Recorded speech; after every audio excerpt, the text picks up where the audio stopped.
Could you say more about the differences between the ways the game is played today in different parts of Asia? For a while we had Kansai-kin rules, which was Osaka, and Nihon-kin rules, which was Tokyo, and they didn't totally agree, see.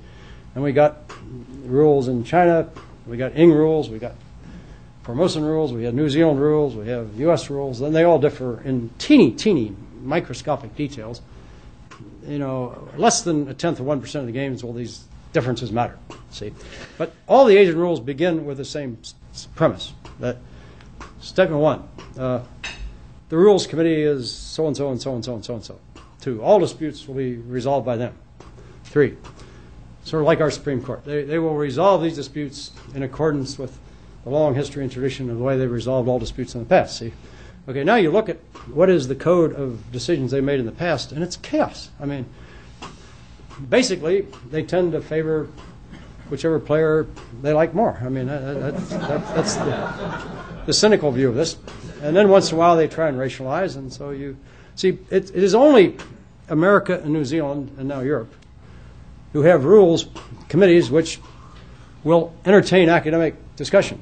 The Chinese rules, by the way, are clean with respect to scoring and a mess with respect to this whole business of loops. If you get into a complicated multi-code, multi-situational loop, the Japanese, very clearly, it's just a hung game. Not clear what hung means, but it's like a hung jury. You go back to the judge and argue again, see. Maybe you replay, maybe you cancel it or something, but I mean, it's that kind of outcome. In the West, both America and New Zealand have a simple rule that you're not allowed to repeat any previous board position, so there is no loops. I mean, that gets rid of them all. But the Chinese and the Taiwanese and these others, they all believe that in this kind of a loop, it's white who's not allowed to repeat the position and black has to do something different. But in this kind of loop, it's the other way around.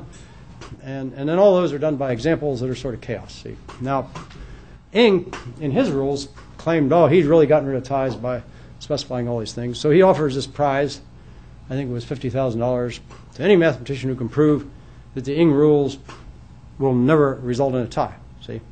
So this is floating around. Some very clever people at Oxford come up with what, to the view of most of us, is a counterexample of a very complicated construction, running trains all around the board. And this is not resolved by the Ing rules, basically. Okay. So this gets submitted to the Ing Foundation about a year after Ing's died. The foundation, of course, doesn't want to embarrass their great sponsor and all. And the prize was not to be awarded for someone who found a counterexample or disproved it. So the prize is still there.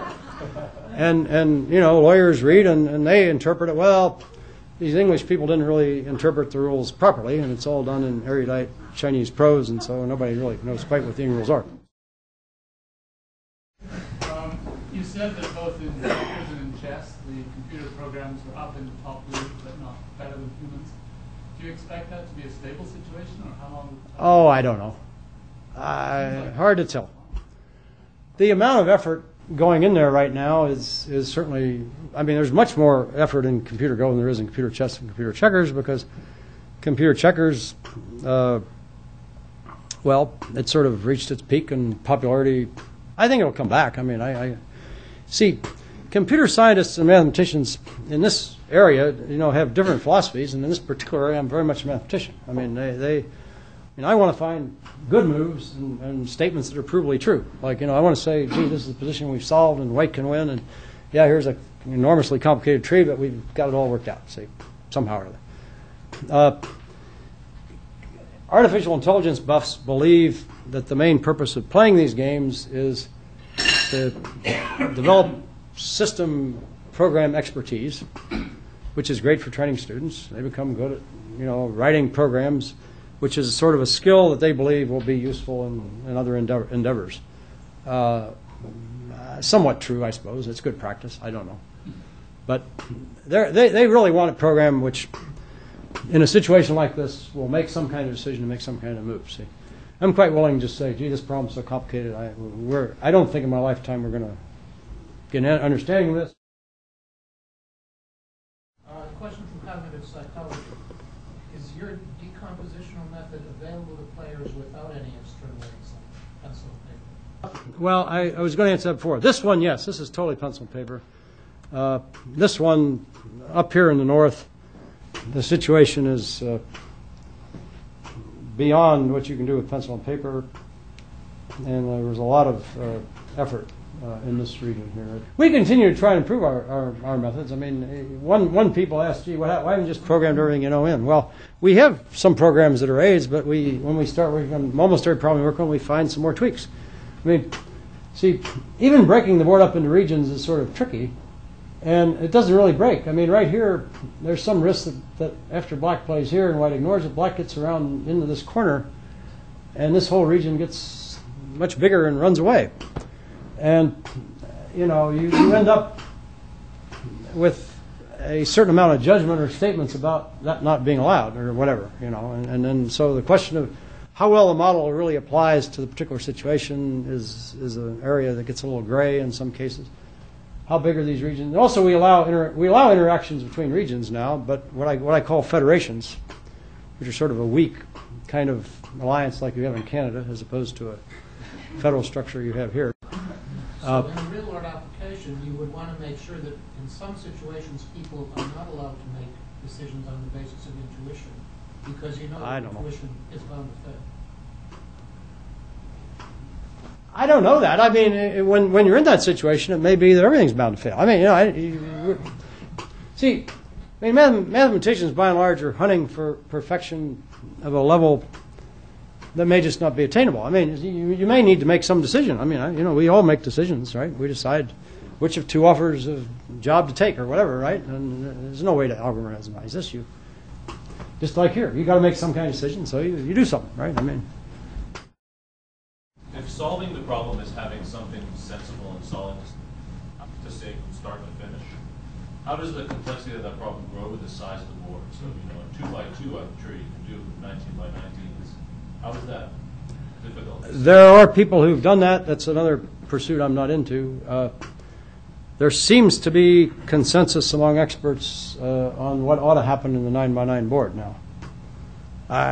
Doesn't mean it's right, though. I'm somewhat skeptical, but I mean, I think experts in a lot of fields end up with a consensus that they all know each other, they all talk to each other. After a while, they all think alike. No, they're right. They're right probably 70, 80% of the time, but they usually are arrogant enough to believe they're right, 99% of the time. Just to give you one example in chess, Ken Thompson, who is my student who invented Unix, also wrote the program called Bell at Bell Labs back in the mid-'80s, which was then the world's chess champion among computer programs. And he was very much into this. He was also very much into chess endgames, and so he started just cleverly brute force exhaustive search of endgame positions, and he solved them for 5 men, got various new results and all.